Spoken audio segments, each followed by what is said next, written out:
দেশবাণী কলকাতা। স্থানীয় সংবাদ পড়ছে শুভ্রা চক্রবর্তী। বিশেষ খবর। প্রধানমন্ত্রী নরেন্দ্র মোদী আজ জলপাইগুড়িতে নির্বাচনী প্রচারে বলেছেন, ইডির বাজেয়াপ্ত করা 3,500 কোটি টাকা থেকে প্রতারিত মানুষের অর্থ ফেরত দেওয়া হবে। পুরুলিয়ায় নির্বাচনী প্রচারে গিয়ে মুখ্যমন্ত্রী মমতা ব্যানার্জি ভূপতিনগর প্রসঙ্গ তুলে বলেছেন, এনআইএ প্রতিবাদী মহিলাদের বিরুদ্ধে বিনা কারণে মামলা করছে। কেন্দ্রীয় তদন্তকারী সংস্থা এনআইএ বিবৃতি দিয়ে জানিয়েছে, তাদের বিরুদ্ধে যেসব অভিযোগ তোলা হচ্ছে তা দুর্ভাগ্যজনক ও ভিত্তিহীন। নির্বাচন কমিশন নতুন ও শহুরে ভোটারদের আকর্ষিত করার জন্য সামাজিক গণমাধ্যমকে নিবিড়ভাবে ব্যবহার করবে। দক্ষিণবঙ্গের বিভিন্ন জেলায় বজ্রাঘাতে 3 জনের মৃত্যু। কলকাতা সহ আশপাশের জেলাগুলিতে বৃষ্টির জেরে সর্বোচ্চ তাপমাত্রা নেমেছে 5 ডিগ্রি। যুব ভারতের ক্রীড়াঙ্গনে আইএসএল ফুটবলে আজ ইস্টবেঙ্গল বেঙ্গালুরু এফসির মুখোমুখি হয়েছে। আসছে বিস্তারিত খবরে। প্রধানমন্ত্রী নরেন্দ্র মোদী বলেছেন, যারা দুর্নীতি করে অর্থ জমা করেছেন, ইডি তাদের প্রায় 3,500 কোটি টাকার সম্পত্তি এবং অন্যান্য জিনিস বাজেয়াপ্ত করে রেখেছে। তিনি পরামর্শ নিচ্ছেন, যাতে শিক্ষক নিয়োগের জন্য ও সরকারি চাকরি পেতে যত গরিবের টাকা গিয়েছে তা কিভাবে ওই বাজেয়াপ্ত টাকা থেকে ফেরত দেওয়া যায়। জলপাইগুড়ির ধূপগুড়িতে আজ দলীয় প্রার্থী ডক্টর জয়ন্ত রায়ের সমর্থনে এক জনসভায় তিনি বলেন, পুরোপুরি প্রমাণ পাওয়া গেলে ওই বাজেয়াপ্ত 3,500 কোটি টাকা থেকেই ঘুষের অর্থ ফেরত দেওয়ার ব্যবস্থা করা হবে। তিনি বলেন, যেসব শিক্ষকদের চাকরির জন্য টাকা দিয়েছে তাদের টাকাও ফেরত দেওয়া হবে। मैं एडवाइस ले रहा हूं कि जो शिक्षक भर्ती में गरीब लोगों के पैसे गए, सरकारी नौकरी में गरीबों के पैसे गए और जिनका पक्का मिलता है कि हाँ इससे पैसा गया है, तो जो 3,000 करोड़ रुपए इनके अटैच किए ना, मैं इन गरीबों को वापस करवाऊंगा। बेचारा टीचर की नौकरी के पैसा दिया, मैं उसको पैसा वापस करवाऊंगा। তার আরো অভিযোগ, রাজ্যের তৃণমূল সরকার অর্থ নয়চয় থেকে শুরু করে কেন্দ্রীয় তদন্তকারী সংস্থার উপর হামলা করা ইত্যাদি একের পর এক অপরাধের সঙ্গে যুক্ত।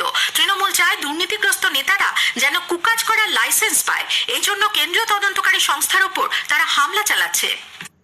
साथियों, टीएमसी चाहती है कि उसके तोलाबाजों को, भ्रष्टाचारी नेताओं को आतंक का खुला लाइसेंस मिले।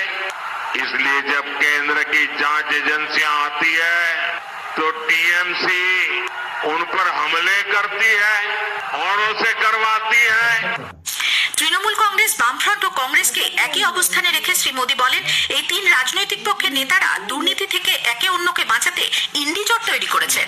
মুখ্যমন্ত্রী মমতা ব্যানার্জি এদিন পুরুলিয়ায় দলের প্রার্থী শান্তিরাম মাহাতোর হয়ে প্রচারে এসে কেন্দ্রীয় সরকারকে তীব্র আক্রমণ করে বলেন, বিজেপিতে যোগ না দিলে এজেন্সিকে পেছনে লাগানো হচ্ছে।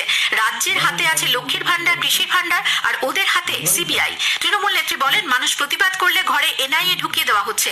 মধ্যরাতে মহিলারা ঘরে ঘুমোচ্ছেন, অথচ পুলিশকে না জানেই সেখানে এনআইএ চলে যাচ্ছে।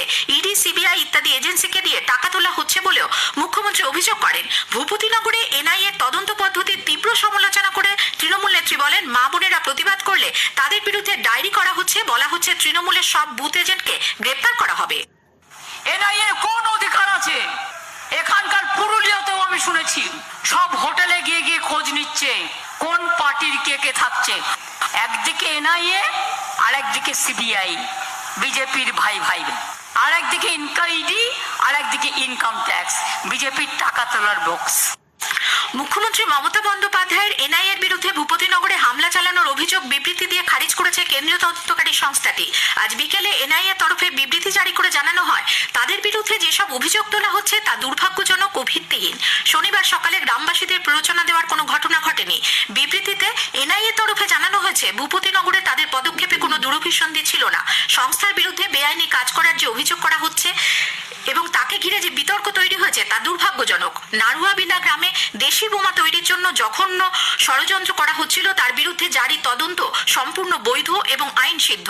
2022 সালের ডিসেম্বরের ওই ঘটনায় 2023 সালের জুন মাসে কলকাতা হাইকোর্টের নির্দেশে তদন্তভার হাতে নেয় এনআইএ।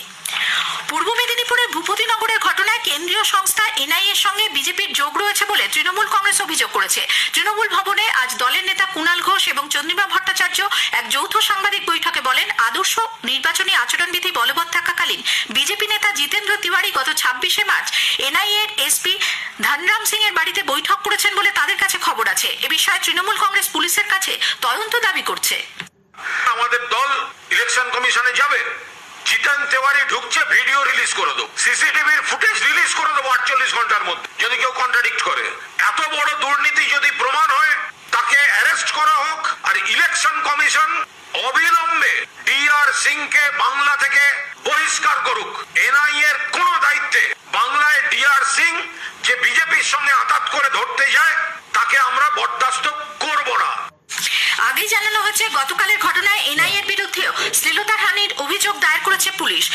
অন্যদিকে কলকাতায় আজ এক সাংবাদিক বৈঠকে বিজেপির রাজ্যসভার সাংসদ এবং রাজ্য মুখপাত্র শ্রমিক ভট্টাচার্য বলেন, বিজেপি নেতা জিতেন্দ্র তিওয়ারি এনআইএ এসপির বাড়িতে গিয়ে বৈঠক করেছেন বলে তৃণমূল কংগ্রেস যে অভিযোগ করেছে সেটা তৃণমূল কংগ্রেস ছেড়ে বিজেপিতে যোগ দেওয়ার জন্য জিতেন্দ্র তিওয়ারির প্রতি প্রতিহিংসার প্রতিফলন।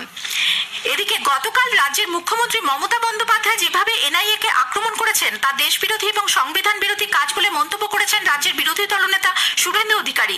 আজ সন্ধ্যায় পশ্চিম মেদিনীপুরের ডেবরাতে একটি সাংবাদিক বৈঠকে তিনি বলেন, এনআইএ-কে আক্রমণ করা মানে সংবিধান ও উচ্চ আদালতকে আক্রমণ করা। উপতিনগরের কেস কে ট্রান্সফার করেছে? কলকাতা হাইকোর্ট করেছে। আপনি কাকে চ্যালেঞ্জ করছেন? উচ্চতর আদালতকে চ্যালেঞ্জ করছেন। আমরা কেউ বললে তো কোর্ট কন্টেম্প্ট হয়ে যেত। যে ভাষায় কাল থেকে আক্রমণ করছে এনআইএ কে, এটা দেশ বিরোধী কাজ, সংবিধান বিরোধী কাজ, গুন্ডাদের প্রশ্রয় দেওয়ার কাজ, আর সন্দেশখালী ইস্যু থেকে মানুষকে ডাইভার্ট করার কাজ। এদিকে এনআইএর আধিকারিকদের উপর হামলার ঘটনার কঠোর নিন্দা করে মুখ্যমন্ত্রীর সমালোচনা করেছেন প্রদেশ কংগ্রেস সভাপতি সাংসদ অধীর রঞ্জন চৌধুরী। মুর্শিদাবাদের বহরমপুরে আজ জেলা কংগ্রেস কার্যালয়ে সাংবাদিক সম্মেলনে তিনি বলেন, এনআইএ যাদেরকে ধরেছে তারা কি কোনো মঠের সন্ন্যাসী না জনসেবক না কি, সে কথা তিনি বলছে না, কিন্তু যারা ধরতে গেল তাদের বিরুদ্ধে একটা শ্লীলতাহানির কেস দিলেন। এটার মধ্যে দিয়ে বার্তা স্পষ্ট, বাংলার দুষ্কৃতিকারীদের কাছে বার্তা স্পষ্ট, বাংলার তৃণমূলের দুর্বৃত্তদের কাছে বার্তা স্পষ্ট যে যাই হোক না কেন আমি তোমাদের পাশে আছি। এই খবর প্রচারিত হচ্ছে আকাশবাণী কলকাতা কেন্দ্র থেকে। এখন বিজ্ঞাপন। আপনি কি শুনেছেন? অবশেষে আমাদের মাথার উপর ছাদ তৈরির স্বপ্ন সার্থক হতে চলেছে। তৃণমূল কংগ্রেসের সর্বভারতীয় সাধারণ সম্পাদক শ্রী অভিষেক বন্দ্যোপাধ্যায় বলেছেন, বাংলা বিরোধীদের এই লড়াইয়ে তৃণমূলের হাত যদি আপনারা শক্তিশালী করেন, কারোর কাছে হাত পাততে হবে না। আগামী 6 মাসের মধ্যে আপনাদের বাড়ির টাকার ব্যবস্থা মমতা বন্দ্যোপাধ্যায় করে প্রথম ইনস্টলমেন্টটা 31 ডিসেম্বরের মধ্যে আপনাদের অ্যাকাউন্টে চলে যাবে।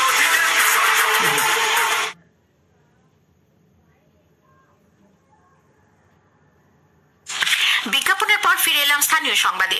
নির্বাচন কমিশন আজ এক প্রেস বিজ্ঞপ্তি জারি করে নির্বাচন প্রক্রিয়ায় অংশগ্রহণ বৃদ্ধিতে সামাজিক মাধ্যমকে কাজে লাগাবার সিদ্ধান্ত নিয়েছে। এ ব্যাপারে কমিশন শহুরে ভোটার এবং নতুন ভোটারদের আকর্ষিত করার জন্য টার্নিং 18 এবং ইউ আর দ্য ওয়ান শীর্ষক দুটি প্রচার ব্যবস্থা গ্রহণ করে ভোটদানে উৎসাহিত করার কৌশল নিয়েছে।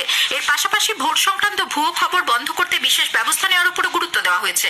এজন্য আকাশবাণী, দূরদর্শন এবং পাবলিক ব্রডকাস্টিং সিস্টেমকে এ বিষয়ে বিশেষ গুরুত্ব সহকারে প্রচার জোরদার করার নির্দেশ দেওয়া হয়েছে। নির্বাচনকে কেন্দ্র করে আজ রবিবাসরীয় প্রচারাভিযান জোরদার হয়ে উঠেছে। বাঁকুড়া লোকসভা কেন্দ্রের প্রার্থী ডাক্তার সুভাষ সরকার আজ সকালে বাঁকুড়া স্টেশনে হাজির হয়ে অপেক্ষমান যাত্রীদের সঙ্গে কুশল বিনিময়ের পাশাপাশি তাদের হাতে তুলে দেন গত 5 বছরে তার লোকসভা এলাকায় উন্নয়নের খতিয়ান সম্বলিত প্রচারপত্র। অন্যদিকে এই বিজেপি প্রার্থী অশোক পুরকায় কাকদ্বীপ এলাকায় একটি গ্রামীণ পুজোয় অংশ নিয়ে জনসংযোগ ছাড়েন। তৃণমূল কংগ্রেসের সাধারণ সম্পাদক অভিষেক ব্যানার্জি আজ পশ্চিম মেদিনীপুরের ঘাটালে দেবের সমর্থনে রোড শো করেন। জাতীয় কংগ্রেস আজ রাজ্যের আরো 3 লোকসভা কেন্দ্রের জন্য প্রার্থীর নাম ঘোষণা করেছে। বনগাঁ কেন্দ্রে প্রদীপ বিশ্বাস, উলুবেড়িয়া কেন্দ্রে আজহার মল্লিক এবং ঘাটাল কেন্দ্রে পাপিয়া চক্রবর্তী প্রতিদ্বন্দ্বিতা করবেন। সেই সঙ্গে কংগ্রেস আজ ভগবান গোলাপ বিধানসভা উপনির্বাচনেও প্রার্থীর নাম ঘোষণা করেছে। ওই উপনির্বাচনে কংগ্রেসের প্রার্থী হচ্ছেন অঞ্জু বেগম। উত্তর বাংলাদেশ এবং সংলগ্ন এলাকায় উপর সৃষ্ট ঘূর্ণাবর্ত এবং বঙ্গোপসাগর থেকে প্রচুর পরিমাণে জলীয় বাষ্প বাতাসে প্রবেশ করায় আজ সকাল থেকেই কলকাতা সহ দক্ষিণবঙ্গের বিভিন্ন জেলায় বজ্রবিদ্যুৎ সহ বৃষ্টি হচ্ছে। এদিকে বাজ পড়ে আজ রাজ্যের 3 জেলা থেকে 3 জনের মৃত্যুর খবর পাওয়া গেছে। হুগলির তারকেশ্বরে বাজ পড়ে এক যুবকের মৃত্যু হয়েছে। উত্তর 24 পরগনার গাইঘাটার বর্ণবেড়িয়ায় বাজ পড়ে নেপাল হালদার নামে এক কৃষক প্রাণ হারান। বর্ধমানের মেমারির পাল্লা এলাকায় মাঠে গরু আনতে গিয়ে বজ্রাহত হয়ে ভীমকর নামে এক 51 বছর বয়সী প্রৌঢ়ের মৃত্যু হয়েছে। কলকাতায় আজ সর্বোচ্চ তাপমাত্রা স্বাভাবিকের 5 ডিগ্রি নিচে নেমে হয়েছে 30 ডিগ্রি সেলসিয়াস। সর্বনিম্ন তাপমাত্রা ছিল 27.6 ডিগ্রি সেলসিয়াস, স্বাভাবিকের চেয়ে 2 ডিগ্রি বেশি।